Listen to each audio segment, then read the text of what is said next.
Bismillahirrahmanirrahim. Assalamu alaikum viewers, this is Dada and we are sharing our reviews on another book, Fighting Shadows, Post-War on Terror, Pakistan by Muhammad Samrez Salik.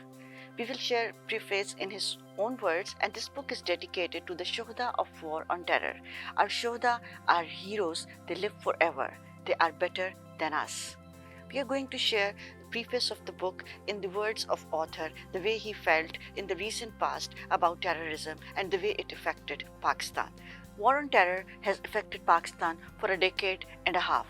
It is the longest and the bloodiest war Pakistan has ever fought in terms of duration as well as cost in men and material.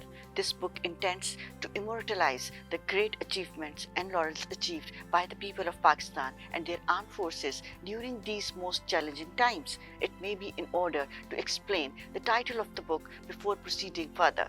It remains in debate that are we over with war on terror, or are we still fighting this war based on the author's personal experience and observation. The way he said, I can vouch with certainty that by grace of Allah, Pakistan is over the hump. My conclusion is based on threefold parameters, for example, intensity, lethality, and expanse. Firstly, the ugly war which started in 2001 attained its peak in 2007 till 9. That was precisely the time I was on the front lines with 1 year at Miranshah, North Waziristan Agency, and 2nd year at Peshawar. At that time, it was feared that Peshawar might fall any time. In those 3 peak years, on the average, there were 10 to 12 acts of terrorism per week. These incidents were spread over entire length and breadth of the country. Pakistan was bleeding profusely and enemies of state were enjoying a heyday. Firstly, in terms of intensity, it is clearly discernible that now acts of terrorism are spread by 3 to 6 months in temporal domain.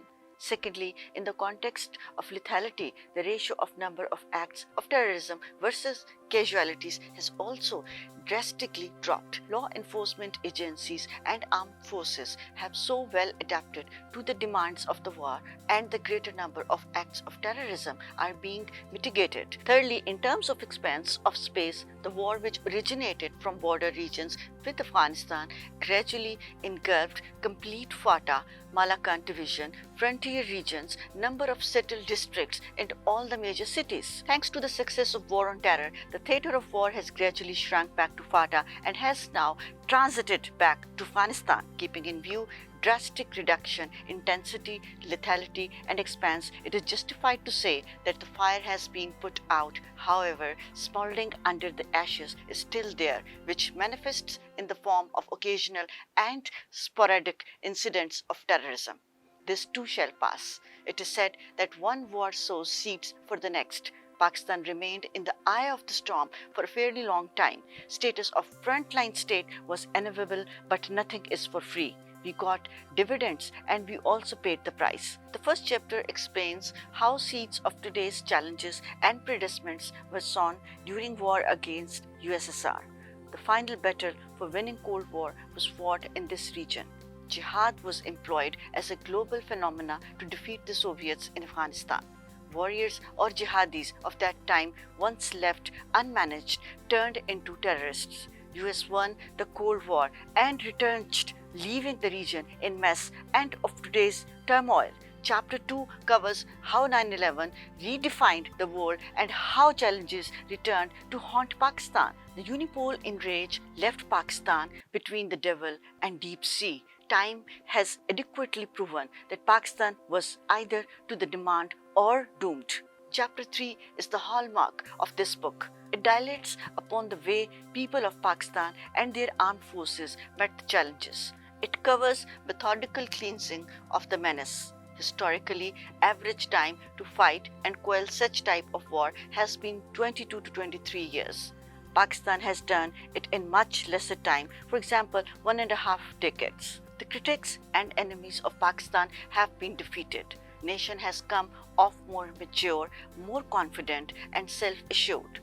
Chapter 4 highlights the rehabilitation efforts by Pakistan Army as a part of its WHAM campaign. In any such war, it is incumbent upon the nation as well as armed forces to win over hearts and minds of the misguided populace. It is best done through eradication of their grievances and mitigation of their feeling of alienation.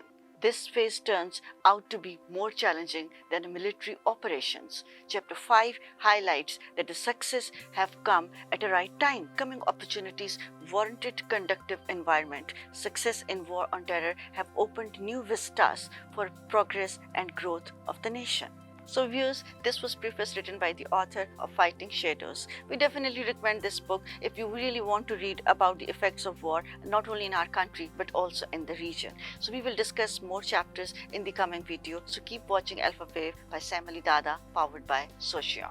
Pakistan Zindabad. This video is sponsored by Socion. Socion is Pakistan's national social media network. Create an account or log into socion.com. You can download Socion from Google Play Store and Apple App Store and enjoy Pakistan's own social media network.